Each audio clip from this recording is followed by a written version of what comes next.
নমস্কার, আমি বন্দনা। আমার কিচেনে আপনাদের সবাইকে স্বাগত জানাই।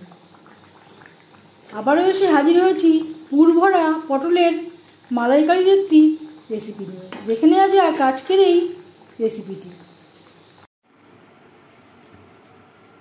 আজ তৈরি করব পুর ভরা পটলের মালাইকারি। এর জন্য আমি এখানে পটল নিয়েছি আর চেঁচে নিয়েছি, দুপাশের অংশটা বাদ দিয়ে দিয়েছি। এইভাবে আমি চেঁচে নিয়েছি, তারপর দুপাশের অংশটা বাদ দিয়ে দিয়েছি।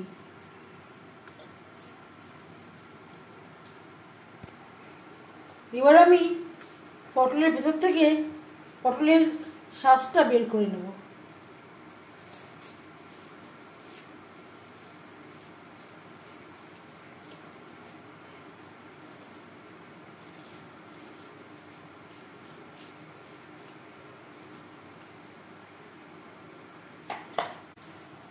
এভাবে শাঁসটা বের করে নেব।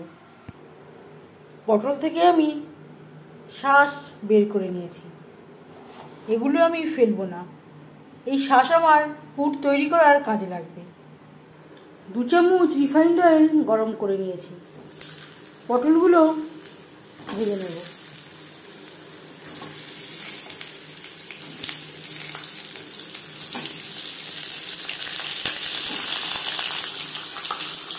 আর দিয়ে দেব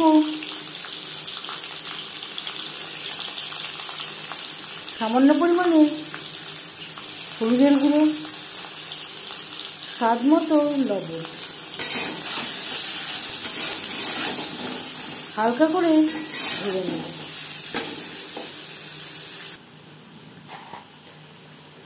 পুর তৈরি করার জন্য একটা মিক্সচারের জারে নিয়ে নিলাম পটল থেকে বের করে নেওয়া শাঁস, 5-6টা কাঁচা লঙ্কা। এই দুপাশের অংশটাও আমি ফেলবো না, এটাও আমি এতে অ্যাড করছি। পটল হালকা করে ভাজা হয়ে গেছে, একটা পাত্রে উঠিয়ে নেব। পটল ভেজে নেওয়া কড়াইতে আবারও তেল দিয়েছি, দিয়ে দিলাম একটা পেঁয়াজ, যেটা আমি কুচি করে কেটে নিয়েছি। 1-2 মিনিট নাড়াচাড়া করে নেওয়ার পর দিয়ে দেবো চিংড়ি মাছ।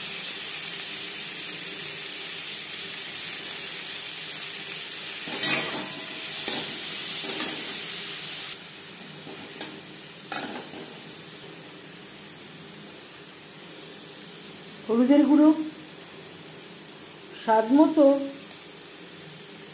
লবণ,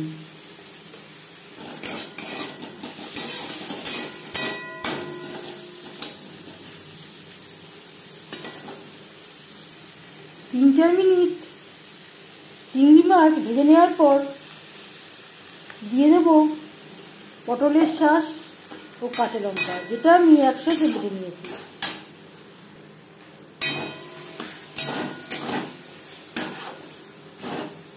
এভাবে নাড়াচাড়া করে ড্রাই করে নেব।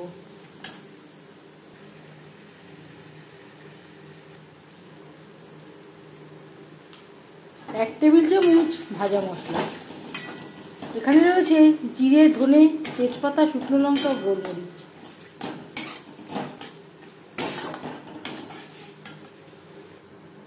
এতে অ্যাড করব 1 চামচ বেসন।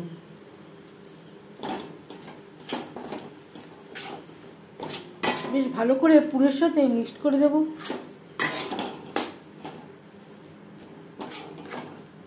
তাহলে আর পুর ভরতে গেলে অসুবিধা হবে না। বেসনের পরিবর্তে আপনারা পরিমাণ মতো আলু সেদ্ধরও ব্যবহার করতে পারেন। 2 চামচ মতো আমি বেসন অ্যাড করলাম।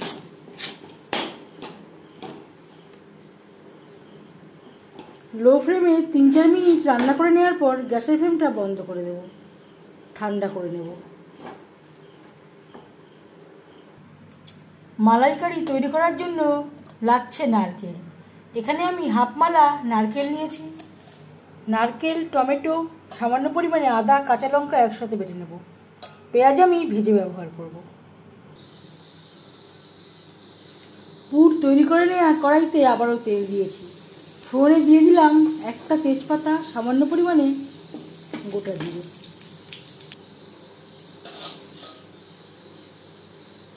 20-25 সেকেন্ড ভেজে নেওয়ার পর দিয়ে দেবো পেঁয়াজ। একটা বড় সাইজের পেঁয়াজ আমি কুচি করে কেটে নিয়েছি।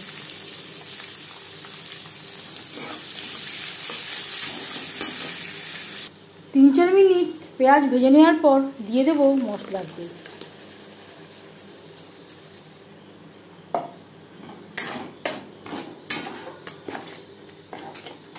পেঁয়াজের সাথে মশলা বেশ ভালো করে মিক্সড করে দেবো। পুরো আমি ঠান্ডা করে নিয়েছি।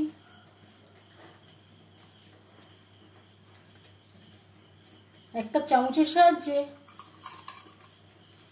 বা হাতের সাহায্যে এভাবে ভরে নিতে পারেন, যেভাবে সুবিধা হয়। দুটো সাইডেই ভরে নেব।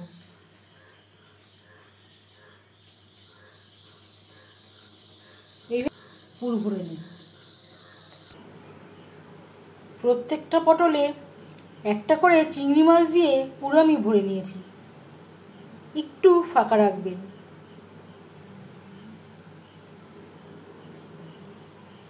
না হলে নাড়াচাড়া করতে গেলে পুরটা বেরিয়ে যাবে। 4-5 মিনিট নাড়াচাড়া করে নেওয়ার পর দিয়ে দেবো হলুদের গুঁড়ো। গ্যাসের ফ্লেমটাকে আমি একেবারে লোতে রেখেছিলাম। এই সময়ের মধ্যে আমি পটলের মধ্যে পুরটা ভরে নিয়েছি। আর দিয়ে দেবো 1 চামচ ভাজা মশলা।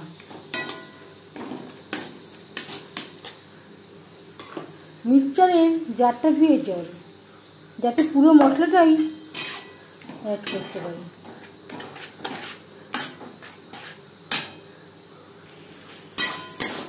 মশলা বেশ ভালো করে কষিয়ে নেওয়া হয়ে গেছে। এই পর্যায়ে দিয়ে দেব জল। এখানে আমি মশলা দেওয়া জল অ্যাড করলাম।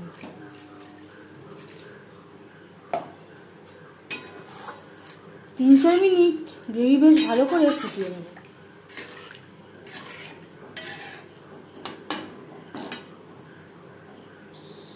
আর দিয়ে দেব স্বাদ মতো লবণ। 3-4 মিনিট গ্রেভি বেশ ভালো করে ফুটিয়ে নেওয়ার পর দিয়ে দেব পটল।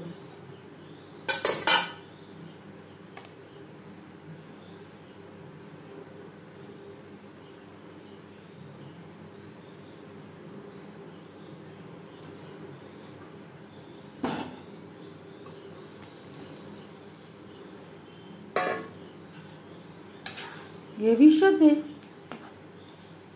পটল বেশ ভালো করে মিক্সড করে দেবো। পটল আরও 4-5 মিনিট রান্না করব।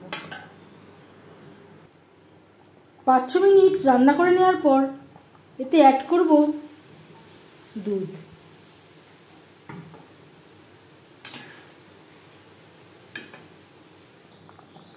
আর দিয়ে দেব 1/2 চামচ গরম মশলা পাউডার। 2-3 মিনিট রান্না করে নেওয়ার পর গ্যাসের ফ্লেমটা বন্ধ করে দেব। 5 মিনিট ঢেকে স্ট্যান্ডিং টাইমে রাখবো। পুর ভরা পটলের মালাইকারি রেসিপিটি কেমন লাগলো অবশ্যই জানাবেন কমেন্টের মাধ্যমে। যদি এই রেসিপিটি ভালো লেগে থাকে লাইক করবেন, শেয়ার করবেন, সাবস্ক্রাইব করবেন আমার চ্যানেলটিকে। বেল আইকনটা প্রেস করে দেবেন। যখন আমি নতুন ভিডিও আপলোড করব তার নোটিফিকেশান সবার আগে আপনার কাছে পৌঁছে যাবে। আপনারা সবাই অনেক অনেক ভালো থাকবেন। এই ভিডিওটি দেখার জন্য ধন্যবাদ।